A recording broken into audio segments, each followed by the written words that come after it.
gitu ya, berarti itu manusia nggak bisa dipercaya lagi. Dia mengintimidasi. Kenapa aku memohon terus, jangan.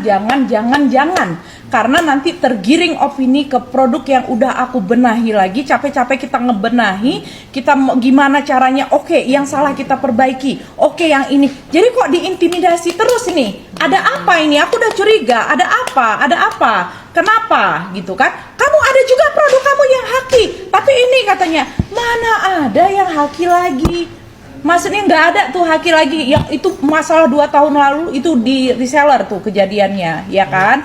Ya, udah aku jelasin juga pernah di salah satu podcast seorang dokter. Udah aku jelaskan. Itu kami itu sama Bepom itu kami mengakui semuanya stop dari 2 tahun yang lalu. Iya, bukan kita nggak mengakui ya. Itu ingat juga ya, di sini kami tidak bukan tidak mengakui. Ada, tapi 2 tahun yang lalu dan itu juga udah ditegur sama Bepom. Itu tidak pernah kami jual di marketplace kami. Tidak pernah dijual di marketplace. Tidak pernah kami jual di marketplace. Harus konsul dulu gitu Harus konsul dulu. Jadi kami kasih ke reseller dan reseller menjual di marketplace mereka. Tidak pernah kami menjual di marketplace kami. Jadi aku itu memang didesak untuk memposting yang ini. Tapi aku memohon dan ini kejadiannya 1 bulan yang lalu dia udah negor aku. Nah, ceritanya begitu, ya kan? Aku bilang jangan. Bukti, sabar. Platform ini kami buat Terus dia ngomong gini di voice note. Dek, katanya, kakak harus naikkan ini, Dek. Nggak bisa. Kakak sudah di ini sama DPR. Nggak apa-apa. Kita naikin aja dulu. Nanti kakak bentuk nasihat. Nanti setelah kakak nasehatin, kita buat konten. Loh, pertanyaannya apa nih sekarang? Tanya, kenapa dia obsesi untuk naikin ini dan baru dinaikkan kemarin? Ada apa? Coba tanya sendiri. Udah aku jelaskan, silakan kalian screenshot mau apa. Aku sekarang sudah di titik nggak perlu lagi pujian manusia sayang. Ya, kita butuh validasi aja sama Allah aja. Mau kalian itu, karena kebenaran akan terungkap di akhir. Tenang aja, ya, oke? Itu udah aku jelaskan. Jadi yang kalian beli ini sekarang, itu udah terupgrade formula. Bukan hanya untuk tune up, tapi untuk mencerahkan. Ya, itu udah cerita. Jadi Kasal nggak perlu lagi menceritakan buat video. Bener. Cukup kalian screenshot aja, aku udah senang. Ya, screen record. Harus seperti itu, dibilang gue meres 5 miliar. Mana bukti lu transfer uang 5 miliar ke gue? Mana buktinya? Coba, kalau ada kan pasti udah ditayangin. Kalau ada kan pasti udah diposting. Karena nggak ada guys, mereka itu yang ngarang-ngarang cerita semua. Ingat ya, yang deket gua tidak pernah deket dengan Selasa Ukia. Selasa Ukia ular. Dia yang nyari gua, dia yang ingin bertemu dengan gua, dan dia yang ingin berteman dengan gua. Gua nggak pernah cari tahu dia dan gua tidak pernah mau berteman sama dia. Tiba-tiba dia pengen deketin gue dengan caranya dia.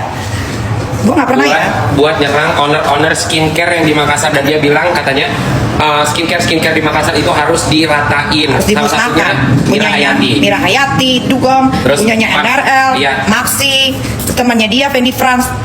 Itu semua itu tahu dari mana informasinya? Ya tahu dari Selasa Ukia ular. Satu lagi, 9 berarti Selasa Ukia punya utang 58 miliar di pabrik Jogja. Itu juga fakta. Dan 1 minggu kemarin baru dibayar 5M.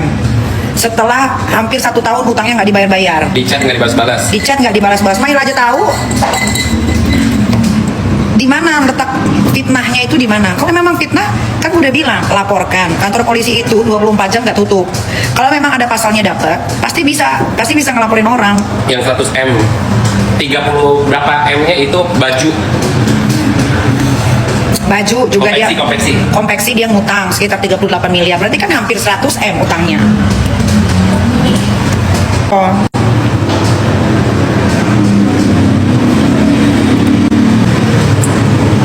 Udahlah, Selasa Ukia ular. Kalau nggak punya uang, nggak usah sok-sokan, ya, sok-sokan bilang meres. Itu fitnah loh, meres. Itu tunggu aja gue kumat. Kalau gue kumat pasti gue laporin. Sedengkotnya, sebabu-babunya gue laporin. Tunggu aja. Kalau gue kan orangnya tunggu. Dan malah yang bisa dilaporin suaminya ngancem kani kita. Ngancem. Itu ancaman loh. Tapi apa? Nggak ada takutnya. Nggak bentar.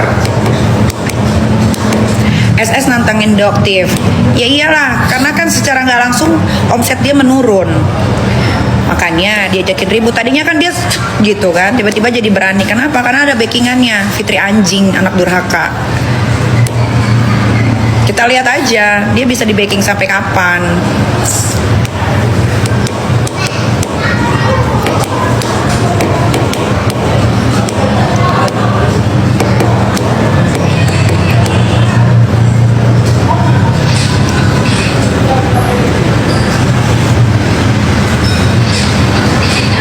Mail versus Panda HIV, narapidana internasional. Dia aja nggak mau ngeladenin karena bukan levelnya. Kalau si Panda itu kan masih babu, masih kerja sama orang. Mail ini udah nggak kerja sama orang, dia punya penghasilan sendiri. Dan Mail nggak pernah di penjara internasional. Gue juga napi, tapi gue nggak sampai internasional, nggak sampai tahun, sampai setahun 2 tahun kayak dia. Tapi gue napi kasusnya keren, ribut, bukan